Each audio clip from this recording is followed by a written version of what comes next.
महाराष्ट्रात विधान परिषदेच्या एकूण 17 जागांसाठी लढत पार पडते. 18 जूनला मतदान आणि 22 जूनला मतमोजणी. या निवडणुकीच्या महायुतीतील जागा वाटपाचा तिढा आता सुटलाय. गेल्या कित्येक दिवसांपासून शिवसेना आणि भाजपमध्ये नाराजी नाट्य सुरू होतं. भाजपला 12 जागा हव्या होत्या, त्यापैकी 11 जागा मिळाल्यात आणि शिवसेनेला अवघ्या 4 जागा मिळालेल्या आहेत. तर राष्ट्रवादीला 2 जागांवरच समाधान मानावं लागले. अशा या 17 जागांचा तिढा आता सुटलाय.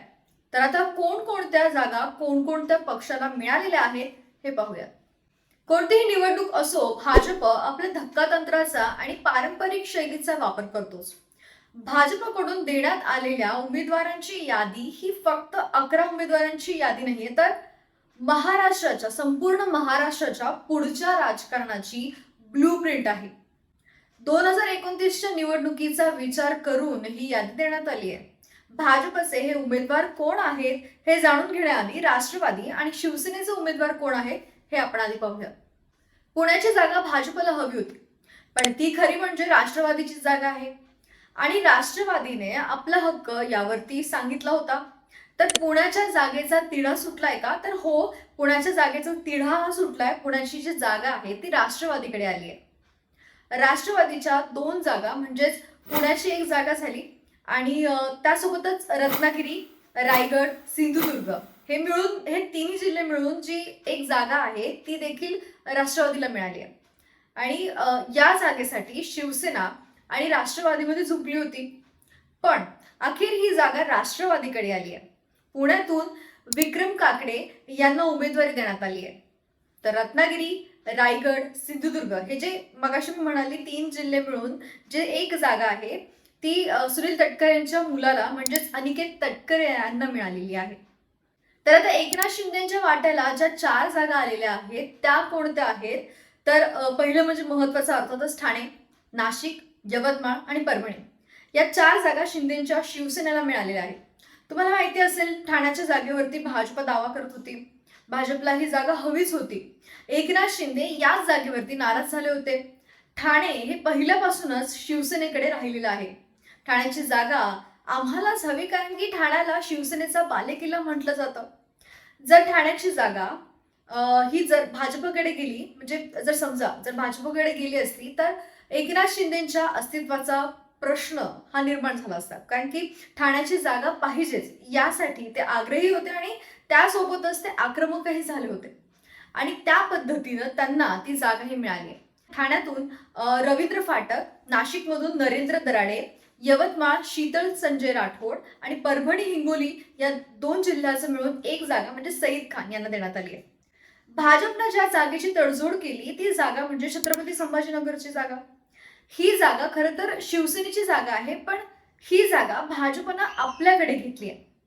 सांगली आणि जी साताऱ्याची जागा आहे ती भाजपकडे गेली आहे. खरं तर ही जागा राष्ट्रवादीला मिळायला हवी होती, पण ती भाजपनं आपल्याकडे खेचून घेतली आहे. धाराशिव, बीड, लातूर हे 3 जिल्हे मिळून जी जागा आहे ती बसवराज पाटील यांना देण्यात आलेली आहे. तर ते उमेदवार आहेत तिकडचे. तर अहिल्यानगरमध्ये प्राजक्त तनपुरे, नुकतंच त्यांचा भाजपमध्ये प्रवेश झाला, घरवापसी झाली. भंडारा गोंदिया अविनाश ब्रह्मांडकर, अमरावतीमध्ये प्रवीण पोटे, जळगावमध्ये नंदकिशोर महाजन आणि नागपूरमधून पोटनिवडणूक होते, राजीव पोतदार यांना उमेदवारी देण्यात आली आहे. वर्धा, चंद्रपूर, गडचिरोली अरुण लखानी हे फार जुने कार्यकर्ते म्हणून ओळखले जातात. सध्या ते अशासाठी चर्चेत आहेत कारण सुप्रिया सुळे यांचे ते व्याही आहेत. सुप्रिया सुळे यांच्या मुलीचं लग्न अरुण लखानी यांच्या मुलाशी होणारे ठरलेलं आहे लग्न, त्यामुळे त्यांची चर्चा झाली. सांगली, सातारा धैर्यशील कदम यांना ही जागा देण्यात आली आहे. छत्रपती संभाजीनगर, जालना सुहास शिरसाट, सोलापूर राजेंद्र राऊत, नांदेड अमर राजूरकर जे काँग्रेसमधून भाजपत आले होते. तर एकूणच भाजपनं 11 जणांना उमेदवारी दिलेली आहे. त्यात 4 आयारामांना संधी देण्यात आली आहे. त्यातील 2 हे फार जुने जाणते असे नेते आहेत जी त्यांना संधी देण्यात आलेली आहे, उमेदवारी देण्यात आली आहे. पण सगळ्यात महत्वाचं म्हणजे भाजपच्या 11 जागांविषयी बोलायचं झालं तर भाजपनं वेगवेगळे जे विभाग आहेत म्हणजे खानदेश विभाग असेल, मराठवाडा असेल, विदर्भ असेल, अशा सगळ्यांनाच उमेदवारी मिळालेली आहे. त्या ठिकाणची तगडी नावं उमेदवारीसाठी देण्यात आली. ही सगळी नावं दिल्ली दरबारी गेली होती. एकूण 48 नावं होती, त्यापैकी 11 जणांच्या नावावरती शिक्कामोर्तब झाला. रवींद्र चव्हाण स्वतः तळ ठोकून दिल्लीमध्ये अमित शहांसोबत चर्चा त्यांनी केली आणि मग ही नावं निश्चित झाली. त्यामुळे सगळीच नावं दिल्ली दरबारी टिकमार्क करून आलेली आहेत असं म्हटलं तर काही हरकत ठरणार नाही. विधान परिषदेच्या या स्थानिक स्वराज्य संस्थांच्या 22 उमेदवारांपैकी 17 उमेदवार जे विधान परिषदेमध्ये जातात त्यांची ही निवडणूक आहे आणि त्यामुळे ही निवडणूक अत्यंत महत्त्वाची आहे. शेवटी निवडणूक कोणतीही असो, संघर्ष तर होणारच. बाकी तुम्हाला हा व्हिडिओ कसा वाटला हे आम्हाला कमेंट बॉक्समध्ये नक्की कळवा. व्हिडिओला लाईक करा, शेअर करा आणि जर तुम्ही या चॅनलवर नवीन असाल तर चॅनलला सबस्क्राईब करायला विसरू नका. धन्यवाद.